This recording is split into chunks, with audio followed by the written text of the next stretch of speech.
자, 주진우 위원님, 전현희 의원님 수고하셨습니다. 네네.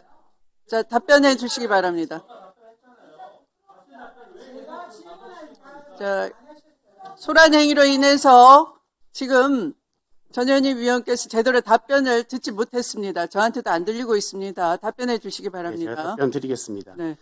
이 사건의 쟁점은 크게 복잡하지 않습니다.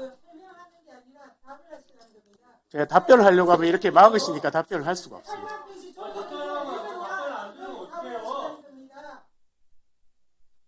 자, 답변해 보십시오.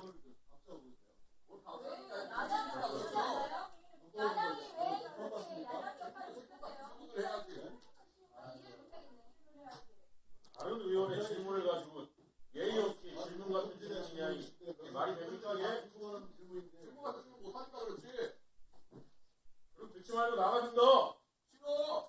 자, 유죄, 1심 유죄고 항소심 무죄인데 당연히 상고 이유서는 검찰 측이 제출하는 상고 이유서겠죠. 그렇습니다. 그러면 유죄의 취지로 파기환송할 때는 어떻게 해야 되겠습니까? 당연히 검찰의 상고 이유서에 대한 피고인 측의 답변서를 봤어야 되는 거죠.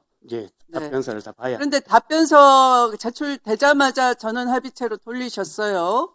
그럼 언제 봤다는 거예요, 도대체? 쟁점을 어떻게 이해하고 어떻게 본다는 겁니까? 쟁점에 부합하는 것만 본다고 하셨는데.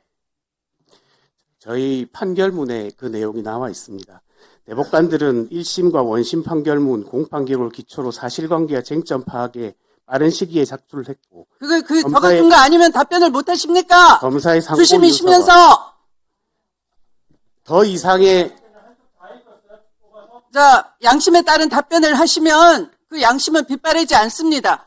지금 방금 위원장님 말씀하신 그 관련해서 검사의 상고 이유서와 변호인 답변서, 의견서가 접수되는 대로 지체 없이 대법관들은 제출 문서를 읽어보고 그 내용을 숙지하였다 이렇게 적어놨습니다. 그 내용을 제가 참고로 말씀드리겠습니다.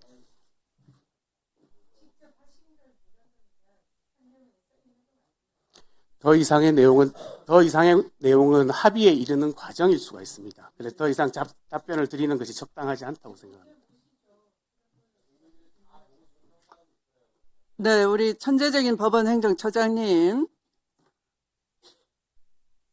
1심 유죄고 항소심 무죄였는데요. 항소심 판결이 굉장히 소상하게 왜 무죄인지를 밝혔습니다. 그런데 피고인 측의 답변서가 제출되자마자 전원합의체로 번개같이 넘기셨는데 지체 없이 그 사이에 읽으셨다고 하니까 번개불보다 더 빠르십니다.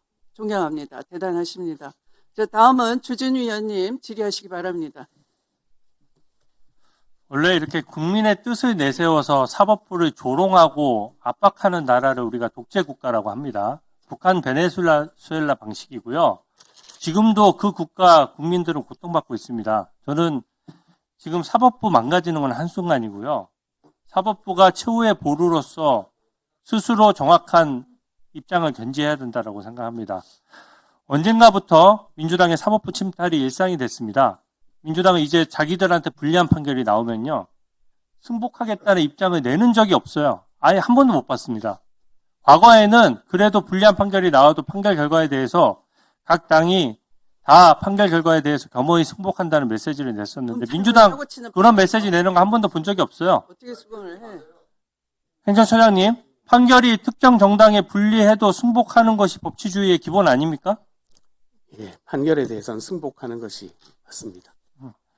아까도 이재명 대통령 공직선거법 대법원에서 유죄해줬다고 유심 대법관에 대해서 질타하는 식으로 얘기하고 뭐 천재라는 둥 그렇게 비아냥거리고 입장 밝히라고 하고 반성하라고 하고, 여기가 무슨 북한입니까?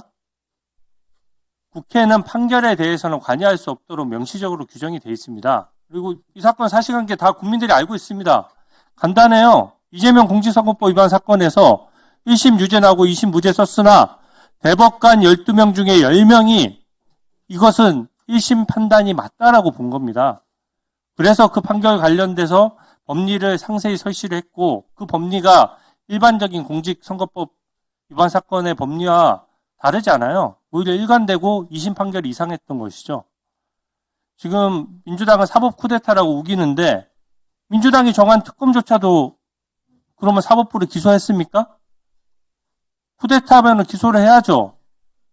근데 그거 특검조차도 그 쿠데타에 대해서는 쿠데타라고 할 수 있는 무슨 객관적인 팩트나 법리가 없는 겁니다. 오히려 반대 아닙니까? 634 원칙에 따라서 제때 판결을 해서 1년이었으면은 원래 룰대로 해서 이재명 당시 당대표에 대해서 1년 만에 판결이 내려졌다면 대선 전에 당선 무효형 선고되는 거 아닙니까? 행정처장님 말씀해 보시죠. 634 원칙이 기본이죠? 예, 법률에 그렇게 규정되어 있습니다. 지금도 현재 상황을 말씀드리면 대법원에서 유죄 판결이 있었기 때문에 고등법원은 법률상 이것에 기속이 되고 재판이 재개되면 유죄가 확정되는 것이 이게 진실입니다. 제가 좀 우려되는 것이 지금 634 원칙을 법원에서 지키려고 되게 노력을 해왔는데 지금 계속 민주당이 사법부를 압박하니까 점점 좀 무뎌지고 있는 것 같거든요. 지금 대법원에 계류 중인 예를 들어 민주당 양문석 의원 634 원칙에 따라서는 지금 판결 선고해야 될 시간이 지났는데 이런 거는 왜 원칙대로 안 하고 있습니까? 예, 원칙대로 해야 된다고 생각하고 법률의 규정에 따라서 해야 된다고 생각합니다. 민주당이 이제 사법부와 수사기관의 판단까지 대신해서는 저는 안 된다고 생각하고요. 이재명 대통령이 본인이 직접 얘기했지 않습니까? 1심 무죄면은 항소하지 말자. 이렇게 막 얘기를 했어요. 근데 그 혜택은 어이없게도 이재명 대통령과 공범으로 기소된 김만배 일당하고 서해 공무원 피격 사건에서 우리 민주당 의원하고만 혜택을 봤지. 그럼 다른 사건들 관련해서는 지금 그 원칙이 그대로 지켜지고 있습니까? 저는 이런 것들이 들쑥날쑥한 기준대로 민주당 입맛대로 지금 판결이라든지 사법부 침탈이라든지 이런 것들이 이루어지는 것이 저는 진짜 문제라고 생각하고요. 일관성이 없습니다. 민주당이 이제 재판 결과가 입맛에 안 맞으면 특별재판부 만들겠다라고 하고 대법관 증언하겠다라고 하고 법 왜곡죄 신설하겠다고 하는 이 일련의 흐름이 사법부의 현재 독립을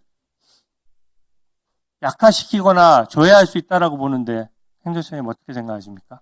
사법부 독립을 저해할 우려가 있는 그런 제도들은 마련되어서는 안 될 것이라고 생각합니다. 대법관 중원도 26명이 아까 현실로만 말씀하셨는데 진짜 본질은 그거예요. 현재 대법관을 2배로 늘리게 되면 절대 다수를 이재명 대통령이 임명한다는 겁니다. 그러니까 편파적으로 구성될 수밖에 없고 그러면 사법부 독립이 위협받는다는 거 아닙니까? 만약에 대법관 중원이 진짜 필요했다 그러면 윤석열 정부 때 왜 안 했어요? 민주당이 다수당인데. 대법관 중원에 대해서만 한 번 더 입장을 밝혀주십시오. 대법관 증언에 관해서는 사실 여러 가지 의견들이 있는 것으로 알고 있습니다.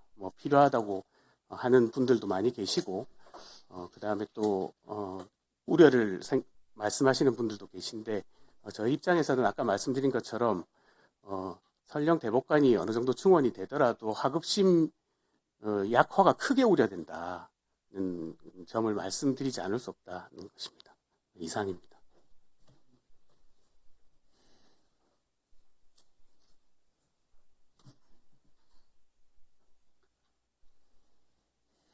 행정처장님의 답변을 들어보면 지금 이